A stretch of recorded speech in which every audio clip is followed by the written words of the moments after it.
Let me give you this zero hedge, 19 signs that American families are being economically destroyed. Because the ones who are going to be destroyed are the ones who play by the rules and have done everything in their life to save up for retirement. The number one sign, the poorest 40% of Americans now spend more than 50% of their incomes just on food and housing. For those Americans that don't own a home, 50% of them spend more than a third of their incomes just on rent. McDonald's, the dollar menu and more now includes items that cost as much as $5, not $1. The price of ground beef has doubled since 2009. In 1986, child care expenses for families with employed mothers was 6.3% of all income. That is now 7.2%. Incomes fell for the bottom 80% of all income earners in the United States during the last 12 months. Let me say that one again. Incomes fell for the bottom 80% of all income earners in the United States in the last 12 months. At this point, more than 50% of all American workers bring home less than $30,000 a year in wages. Let me say that. At this point, more than 50% of all American workers bring home less than $30,000 a year. Adjusted for inflation, median household income has fallen nearly $5,000 since 2007. The typical American household is now worth 36% less than it was 10 years ago. One survey found 62% of all Americans are currently living paycheck to paycheck. 43 million Americans currently have unpaid medical debt on their credit reports. Home ownership has been declining for 7 years in a row and now is the lowest that it has been in 20 years. The 19 signs, this comes from Zero Hedge, the 19 signs that American families are being economically destroyed. And I want you to really listen to this because the systematic destruction of the American way of life and all of the Western world is happening, and most people have no idea what's happening or why it's happening. But there was a time in America, believe it or not, when you could be responsible, you could work hard, you could get a good paying job, you could support a middle-class lifestyle from your entire family, and you only had to have a high school education. Things weren't perfect, but generally the majority of people could make it, take care of themselves and their family without any government assistance. People worked hard, they played hard, but they didn't overspend. And the government didn't overspend. And we didn't have these expectations that we could have everything. But over the last several decades, things have completely changed. We have consumed far more wealth than we've ever produced. We shipped millions of good-paying jobs overseas, and we did that because of our tax structure. We did that because we've got a big global community. We piled up the biggest mountain of debt in the history of the world. Let me say that again. We piled up the biggest amount of debt in the history of the world. We keep electing the same politicians over and over again they don't care about the long-term health of the United States government. They just keep kicking the can down the road. They're only in it for themselves. So let me give you these stats again real quick. The poorest 40% of Americans now spend more than 50% of their incomes on just food and housing. For those Americans who don't own a home, 50% of them spend more than a third of their incomes just on rent. The price of school lunches has risen to the $3 mark. McDonald's, their dollar menu now includes items that cost as much as $5. The price of ground beef has doubled since 2009. In 1986, child care expenses for families with employed mothers was 6.3% of all income. Today, it is 7.2%. Incomes fell for the bottom 80% of all income earners in the United States during the last 12 months. At this point, more than 50% of all American workers bring home less than $30,000 a year in wages. More than 50%. Imagine living as a family on $30,000 a year. 50% of us do. After adjusting for inflation, median household income has fallen by nearly $5,000 since 2007. According to the New York Times, the typical American household is now worth 36% less than it was 10 years ago. 47% of all Americans don't put a single penny out of their paychecks into savings. One survey found 62% of Americans are currently living paycheck to paycheck. According to the U.S. Department of Education, 33% of all Americans with student loans are currently behind on their debt repayment. According to one report, 43 million Americans currently have unpaid medical debt on their credit reports. The home ownership in the U.S., the rate of it has been declining for 7 years. It is now the lowest that it's been in 20 years. For each of the past 6 years, more businesses have closed in the United States than have opened. Prior to 2008, this had never happened before in all of U.S. history.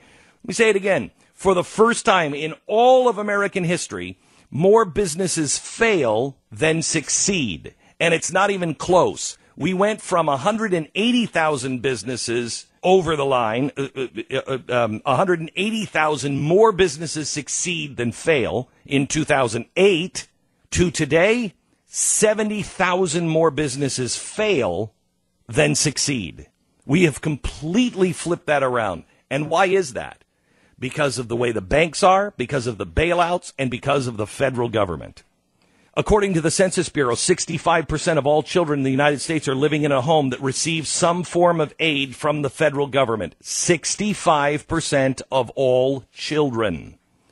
If you have no debt at all, and you have $10 in your wallet, you have no debt, and $10 in your wallet, you are now wealthier than 25% of all Americans. And on top of everything else, how appropriate to end here with tax day coming up. You must work from January 1st to April, not 15th, but now April 24th to be able to pay your federal, state, and local taxes. From January 1st until April 24th, that money's not yours. That's all the federal government. We all know people that have been struggling. We all know people that were doing better off 8 years ago and are now doing much worse and are struggling just to get by paycheck to paycheck. Unfortunately, this has probably happened to a majority of our listeners. I remember what it was like when I was living paycheck to paycheck. It wasn't that long ago. I remember when I couldn't afford Christmas presents for my kids, birthday presents. I didn't know how I was going to make my rent. I would count my coins at the gas station, and I remember what that did to me mentally. I remember how I felt like dirt, how I didn't even feel like a man. I couldn't take care of my family. I couldn't handle that. Imagine now pulling out a EBT card. Imagine pulling out a welfare card. I remember this lesson from my father. There was somebody on welfare that came into our bakery, and my father treated him like dirt. And then there was an old lady that used to shop, and she also used to use the old food stamps. Same thing, same stamps. My father used to treat him, the 20-something, like dirt. The old lady, treated like a queen. I couldn't understand, and my father pulled me aside by the oven because I had embarrassed this woman because I was young, and I was like, Dad, this isn't money. And I didn't realize what it was. And he explained. And so I didn't understand for a while why he treated the two people differently. Because he explained to me this woman really needed it. And we as a community have a responsibility to help her out. Well, what about the young guy? And my father explained to me, I know him. That man can get a job. That man chooses to sponge off of us, and he is choosing to take my hard-earned money and blow his life. Many Americans will look down at somebody with a debit card, with a government assistance card, because they pull it out, and we'll look at what they have as they are checking out. Well, they don't need that. They don't need that. Look at what they're buying. And we judge them. Don't think that they don't feel that judgment. And now that we see that 65% of all children have a household that is living on some sort of government assistance, we see that more businesses are failing than succeeding in America. The American dream is not happening in America. These days, most people who are on food stamps are not in that situation because they want to be. but rather because of the policies of the government and this never-ending economic collapse. And I warn you, this is just the beginning.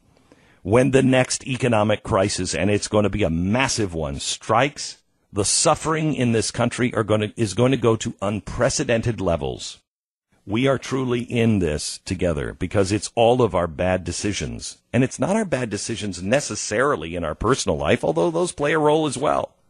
How many of us have bought things that we shouldn't have bought? But you know what? We'll get around it. And how many of us have debt? Our grandparents, if they lived through the Great Depression, they all told us don't do that. But we did it because we bought into it. How many of us are struggling with 2 incomes coming in? How many of us bought a house we shouldn't have bought? We're experiencing these bad consequences. We played a role in it. But the bigger role that we played was electing these people in Washington, the same people over and over and over again, who promise us magic that they somehow or another can fix it, or that there's somebody out there that's not paying their fair share. And once they start paying their fair share, then everything will be fixed. It won't be. As I told you last hour, there is a bank bail-in that is now happening in Austria. That means anybody who has more than the rich people are going to pay for this failed bank. The rich people are going to pay for it. Anybody who has 75,000 euros or pounds in their bank account. Well, you know who has that? The people who have worked their whole life and saved. The people who are going to be hurt by this are the people who saved their whole life. That may be your retirement. They're also going to take 49 cents out of every dollar of anything you earn in your 401k between now and 2024. You're just taking it? Yes, because the government tells you it's better than the bailout and it's more fair and they have no choice.